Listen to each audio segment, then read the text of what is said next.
I-unpack na natin to. Temu haul. Galing sa Temu. Yan yung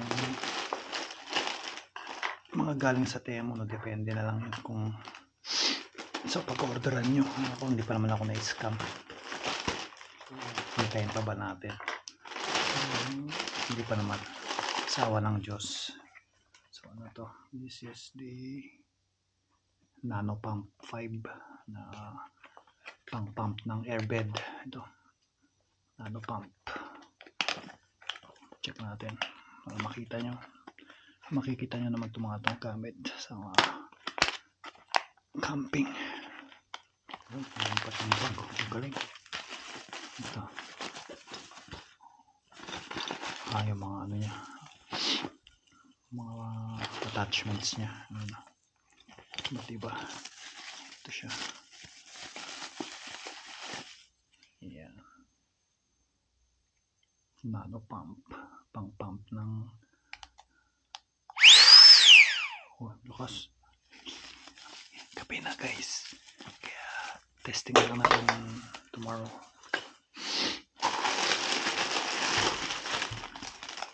The other one is ito. Water bag. Kita ko to kay Direct G, no? Para pag panghugas-hugas natin. Water bag. This one is the tarp. Ito yung tarp. Saka nyo na makikita to. Mga tarp, makikita nyo na lang to sa mga pag magka-camp na tayo. Bike packing. This one is the sleeping bag. Okay. Makikita nyo naman to pag nilatag na natin. Sleeping bag. Ganda, meron siyang ano. Testing na lang natin. Testing natin bukas lahat para maaga tayo mag-out. Tapos ito yung masyadong malaki pala to. Malaki pala to, pang motor. Pang motor, kala ko maliliit lang na gano'n. Pang bike. Pang motor guys. Parang ano to clips.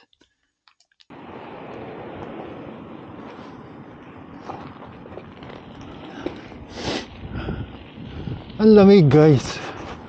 Alright, out na tayo. Daan tayo sa wagwag saglit. Tingin tayo ng camping pole para sa tarp, para sa camping. Tapos mga pegs. Tingin tayo sa wagwag. Wagwag muna tayo guys. Wagwag gaming.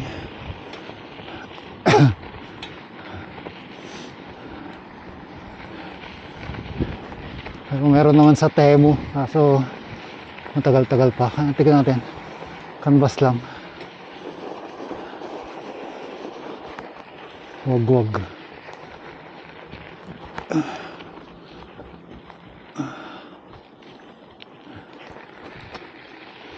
Sa sobrang lamig guys, yung ano ko kahapon, kagabi, itong shifter, ayaw mag shift.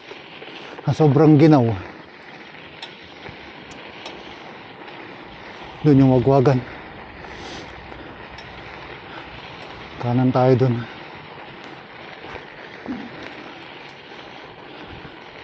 Sip tayo sa wagwag kung may makita tayo na pole mga pang camping ganun. Okay doon mag-camp. Testing natin mag-camp guys. Para na tayo. Adventure sa summer. Adventure. Ang kalaban lang doon yung ano,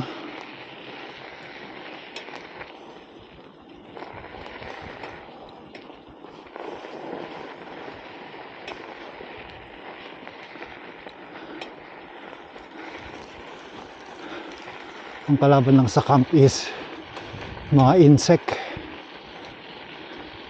mga lamok, mga langaw at lamok. Pag ano, summer, lalabasan yung mga langaw at lamok.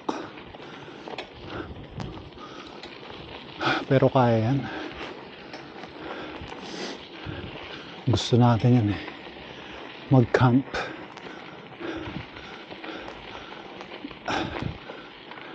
magiging therapy natin. Kaya mas maganda kung may ano talaga, therapeutic din yun yung ano, long drive ka na. Therapeutic din yun gusto ko rin yun, mag long drive. Testing natin mag rent.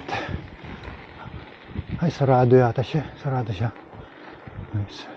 Aoki Kipari. Kipari is parang thrift shop. Silip tayo sa thrift shop, guys. Sa Yaperi Kirpotori. Alright, pasok na ako sa loob, guys, ha. Tago ko yung camera, baka makita niya, bawal. Let's go. Tayo sa baba. And rollerblades. Tayo ng pang-camping. Katakot lang, parang may multo. Most adventures. Puro damit no? Puro clothes, guys. Yan, pag mga kailangan nyo ng mga clothes, kailangan ko pang camping. Wala sila ng mga pegs, mga pole. Yung listahan ko, ilang pegs, pole. Yung matting ko may wala dito yun. So ordering ko na lang siguro sa sa Temu siguro. Meron pa silang cover ng rims.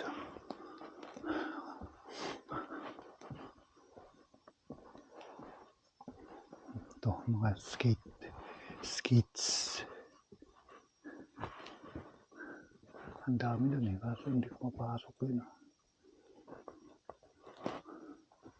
Dito, tingin tayo dito. Kailangan ko yun yung camping pole. Wala. Sa na lang. Biltema or Temu.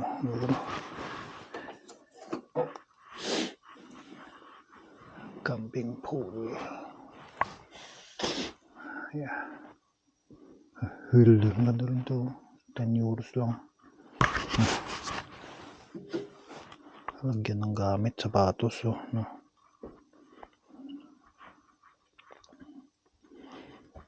Wala yata, guys. Nakikitang camping pole. Kailangan ko ng camping pole kasi pag doon ko ikakabit yung tarp natin. So parang tayo, tarp tent setup gagawin natin. Bali sa summer pa naman, so invest tayo ng gamit para makapag-camp tayo. Nakapagtingin na ako dito, wala. So on to the next tayo, guys. May mga bikes bago 50 ito, yung 50 28 na classic Crescent din, classic 28.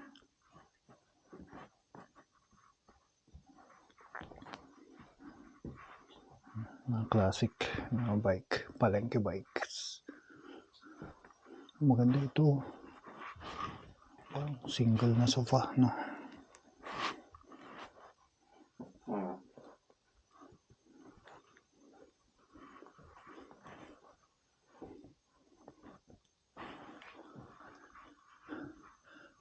Another man's trash is another man's treasure, parang ganun, diba?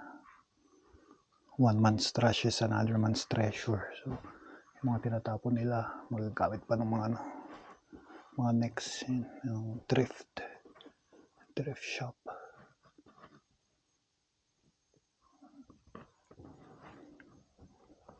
Wala, guys.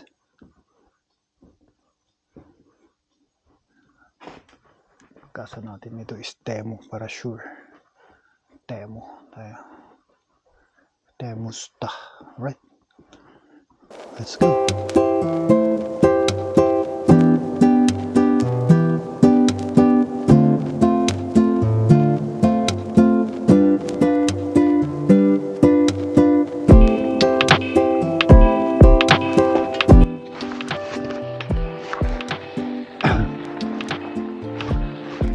Alright, guys, wala doon sa wagwagan na yun. Tingin tayo sa kabila. Siguro, tignan natin kung may time pa kasi kailangan kong makauwi ng alas 3 guys. Oh shit, dead end. Dead end guys. May lusot doon. Nakasumemplang tayo dyan. Okay, ikot-ikot. Ah, pwede. Ha? Pwede, ayun. Nagsumemplang tayo, huwag natin ulitin. Mountain biking. Uy!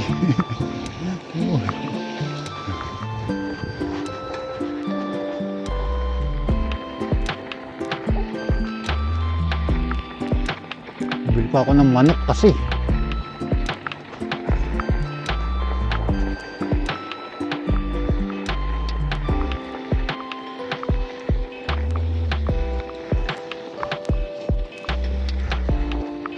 Ha, next time na yung mga camping gears. Bili na ako ng manok guys, tapos magluluto pa ako. Luto ako ng adobo naman ngayon para matagal mapanis. Diskarte. Adobo para matagal mapanis guys. Silip pa sana ako dito sa Tukmani pa eh.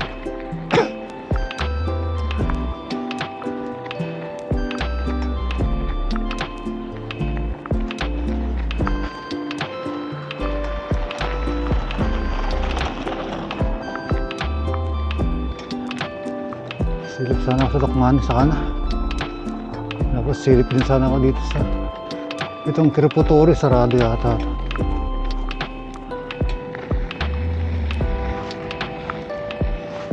Sarado yata Kripotori. Tsaka alam ko parang wala din siguro. Next time na lang. Alam ko umuwi kasi yung isang parcel na i-unbox natin. Mali-mali na yung DHL guys, yung pangit sa DHL, German pa. Sprucken. Kung maintindihan niya, Spruckening siya guys. German. Although inaral ko yun noon, pero hindi ko naman. Eh kung ito nga eh. Sabi nila, bakit dito ako nagsasalita ng language?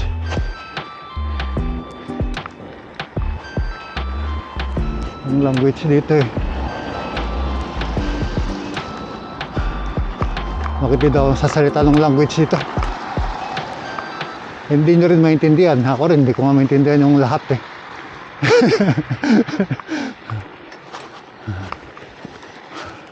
Ano lang ako dito eh. Mag-grocery na ako kitdi. Tapos, uwi na ako mamaya. Alright. Kita-kits na tayo sa susunod na video. Kung anong may dudugtong ko dito.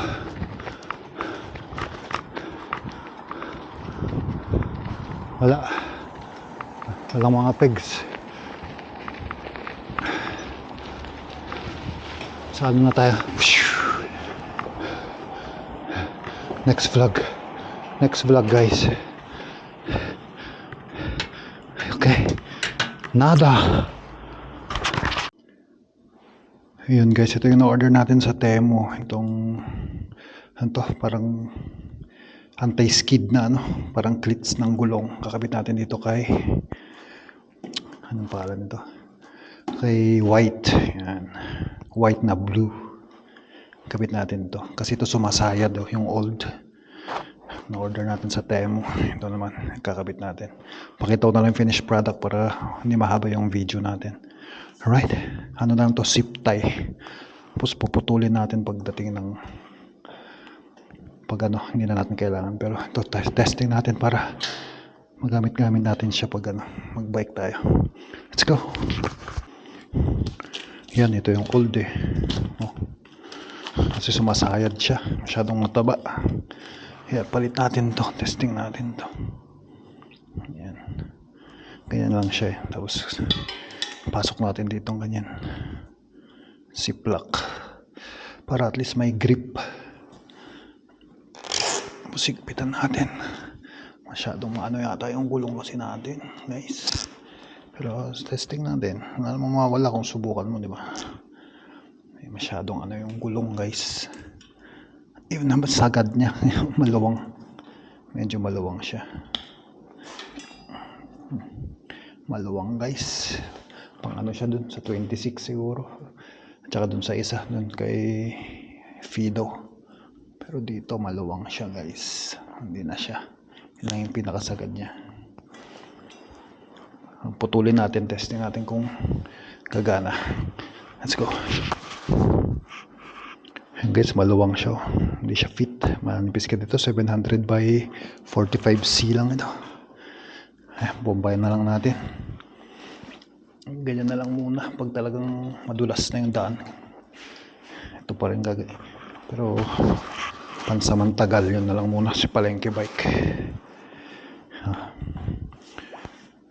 Bombahan na lang natin at magamit natin sa mga next. Hindi pwede to guys. Demo. Manipis yung gulong. Summer na lang to gagamitin pang camping. Let's go. Bombahan ko na lang muna. Isa. Testing kung sasayad. Hindi siya sumasayad o kaso maluwag siya. Okay sana siya yun. Kita ba sa video? Hindi siya sumasayad. Ito sumasayad konti. Ito. Isang studs. Tumatama siya dito sa fork. Pero itong green na manipis. Maluwang. Ganyan na lang muna siya. Antaola. Ibig sabihin Antaola. Let it be. Let it be. Let it be. Sayang. Pero kasya sa 26 siguro. Kaso dito hindi pa pwede kay Crescent kasi nakaano yung ano natin to. Ang tawag dito, yung brakes natin, rim brake. Naka rim brake siya. Tapos meron siyang tapalodo. So sayad, maliit lang yung clearance kasi nag-upgrade tayo ng gulong nga na 26 by 1.95 ito. Yung hangin niya pwede pa yan. Huwag masyadong matigas kasi mahirap padyakan kasi nag-i-snow. So ganyan na lang muna. Itong gagamitin natin pang camp sa susunod kasi wala pa tayong sasakyan. Let's go.